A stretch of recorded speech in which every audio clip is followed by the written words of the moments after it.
This is R2G Rally Radio. For the latest in on-event rally news. Good afternoon. This is your 2 o'clock Silver Fern Rally update. And although we've only had less than 20 kilometres of special stage distance due to the cancellation of stage 18 over in the Cameron stage over on the west coast this morning due to the road conditions, the cars are now servicing at the Mayfield domain before they head into the afternoon stages in Hayden Paddon's playground around Geraldine before the first of two nights based in Timaru. But the big news of the day, although we've only had that a short amount of stage distance and what's taken the competitors 10 minutes of competition since they've been on the road since 7:30 this morning, is that Dean Buist has fallen by the wayside, succumbed to an oil pressure issue in his Ford Escort touring across through Arthur's Pass to the start of stage 19, and unfortunately that has sent them on their way back to Christchurch to find out exactly what's gone wrong, and hopefully their expectation, talking to Dean, is that they hope to come back out and rejoin tomorrow. But as a result of that, missing those two stages and the target time penalty system that's in place for missing stages, Dean has dropped 35 minutes to the lead, having been started the day in second place, a good solid second place. So he's now already down in 30th place overall, 35 minutes, 55.3 seconds down on still our same rally leader, James Ford and Neil Shanks in their Ford Escort from the UK. Now, of course, everybody has moved up a place with the demise of Dean Buist, and Marcus van Klink in the Mazda RX-7 now sits in second place. He's a minute 42 down on James Ford, and then it's 57.6 seconds back to Nathan Quinn. Robbie Stokes has recorded his first stage win of the event by taking 2 minutes 21.9 to complete 5.26k of Snowdon Road, and at an average speed, the highest average speed of any stage in the rally so far at 133.45 kilometres an hour. So a very quick stage.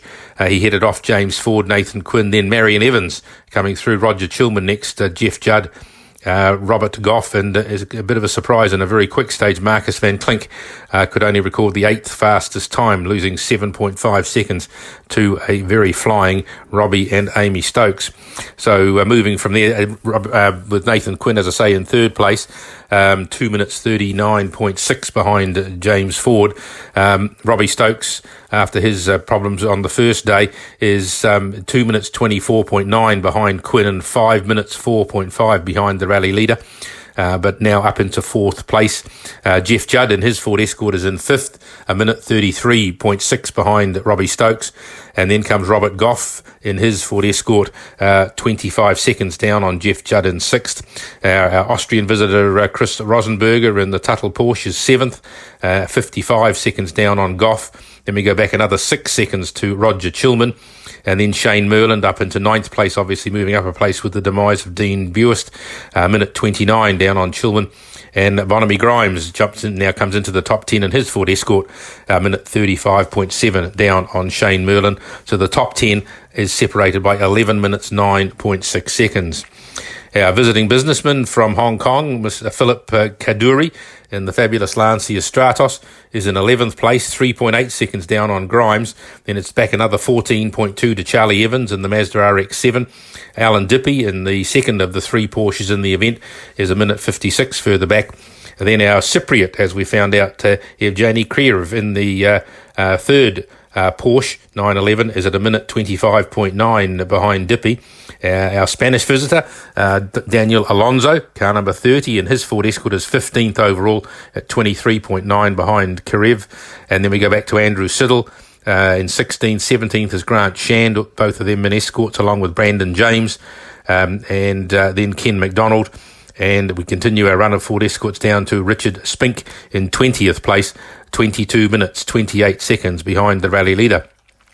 Scott O'Donnell gives us a bit of a break from the all the escorts with his Mazda RX-3 in 21st place, just 2.2 seconds down on Spink. Then we go back to Ian Dobson. Julian Burley and his Talbot Lotus Sunbeam is in 23rd place. Greenie is in 24th, and his escort, of course, the Magnum Motorsport Run escort.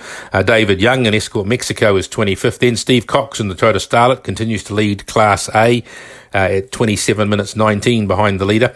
James's dad, Chris Ford, and his escort is 27th. Then comes Keith Stewart in 28th. Tony Jardine in the Magnum Motorsport Run Toyota Corolla AE86 is 29th. And then Dean Buist appears now 30th. And as I say, 35, nearly the thick end of 36 minutes now down on the rally leader.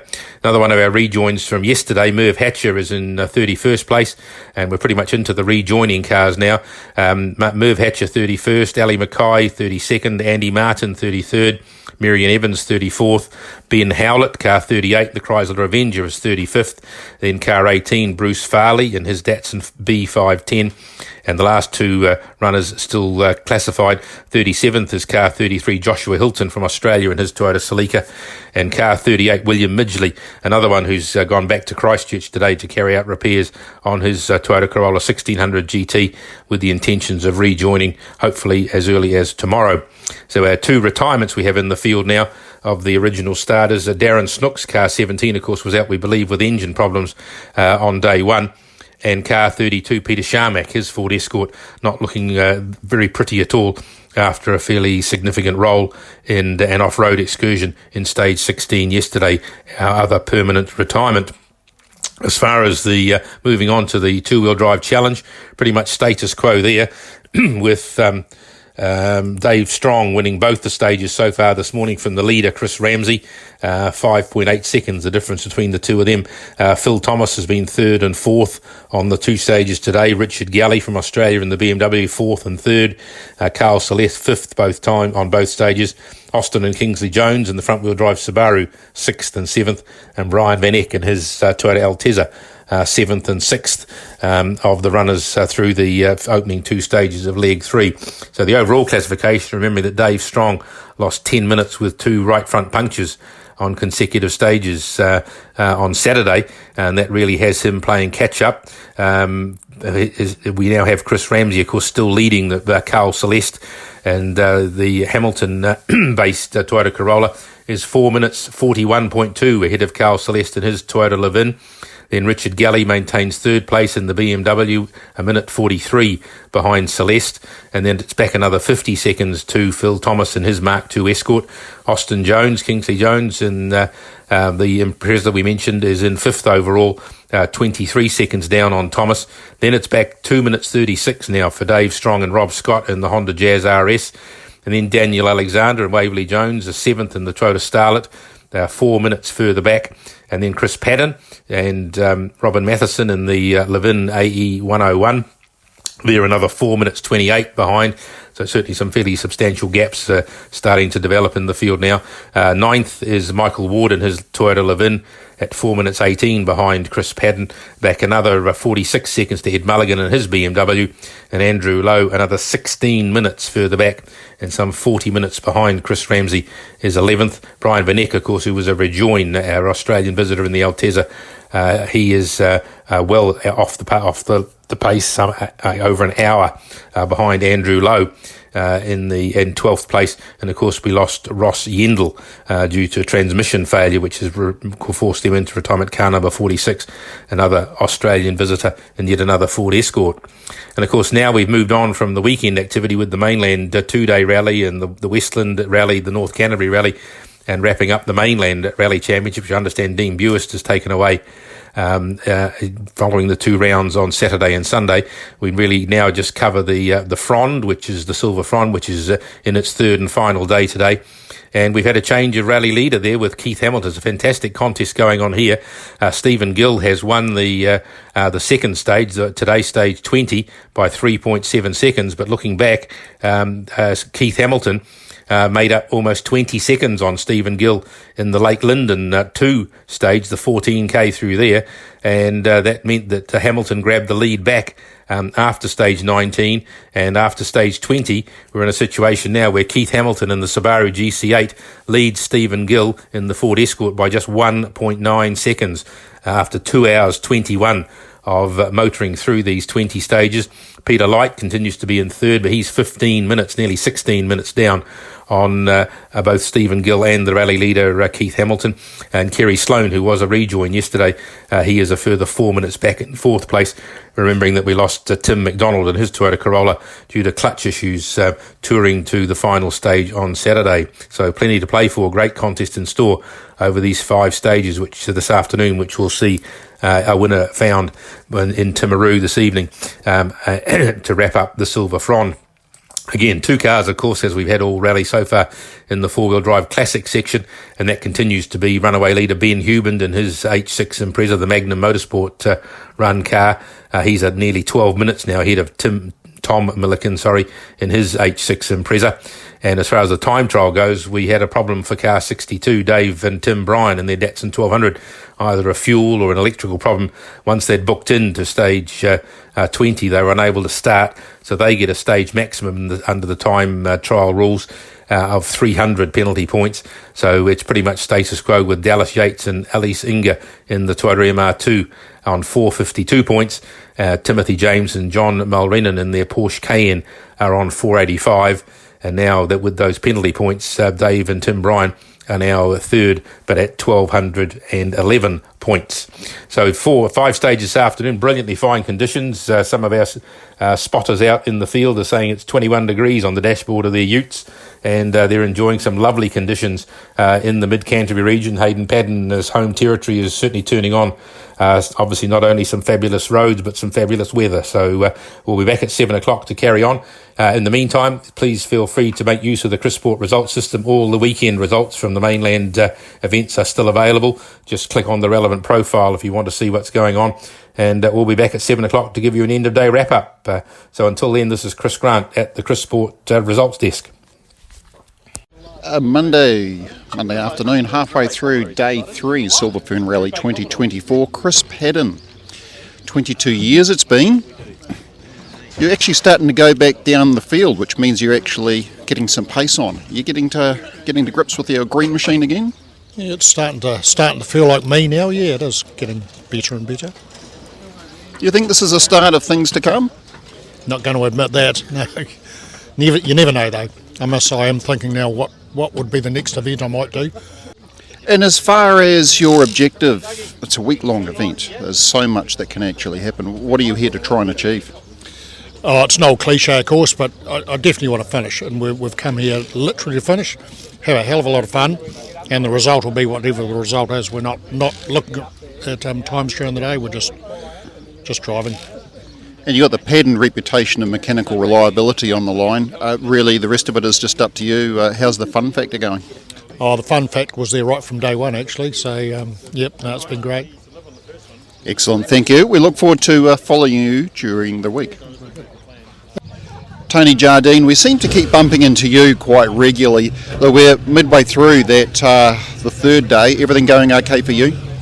Yeah, so far so good. All the checks come up. We had a little bit of a panic. I couldn't start it in Park Fome this morning, and no matter what I did, I couldn't get it going. Then I smelt the fuel, so I thought I flooded it.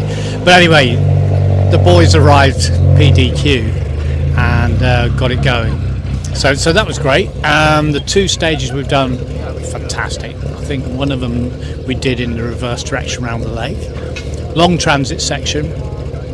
We're in the middle of a cycle race. I think it was the 5 passes cycle race. Wow. They were pumping some blooming muscle up and down the hills there. And appropriately enough, as you see, we're on a rugby pitch, and our crew bring a rugby ball. So the All Blacks are never far away, are they? The spirit is strong, very much so. Contrasting the scenery from when we spoke to you this time yesterday and today, how did you find that West Coast?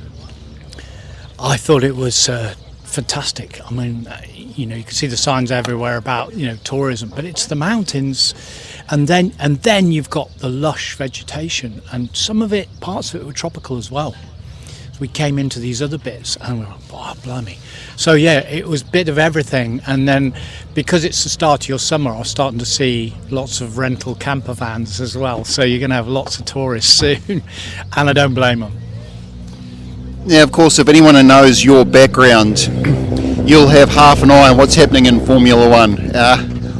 What do you think of the Las Vegas Grand Prix? I thought it was good, better than last year, which was a bit of a debacle. I thought Russell on pole was great. I thought the Barney between third and fourth place Ferrari drivers, and the language that's coming out after that is great. But I mean, it's classic Formula One. You know, gosh, nearly 38 years I spent in there. Team management at McLaren, Brabham, Lotus, all the rest. Nothing really changes except the level of technology and the level of preparation from our days. But you still got the soap opera bit. You've still got the tech war. You've still got all these different characters fighting like crazy. So you got the heroes, the villains. You know, obviously Verstappen's the villain of the moment, but it's got everything, and Formula One now has a much younger demographic, which is fantastic too. So it's entertaining. We were trying to watch it in the pub last night, but they kept putting some silly cricket. I was waiting for you to say that the money factor. There's always the money factor. Yeah.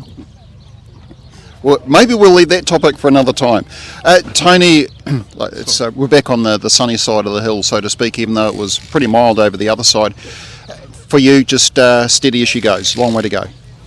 Yeah, I think we're probably driving about 80%, so leaving plenty in reserve. And the more I go, the more I'm understanding the different style of the notes. You know, the 8s, the 7s, the 6s, and yesterday afternoon and today I was sort of on it much better, less hesitant.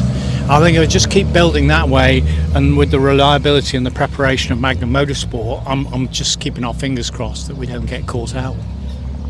I'm sure all will be well. Look forward to talking to you later. Thank you, Tony. Cheers, mate.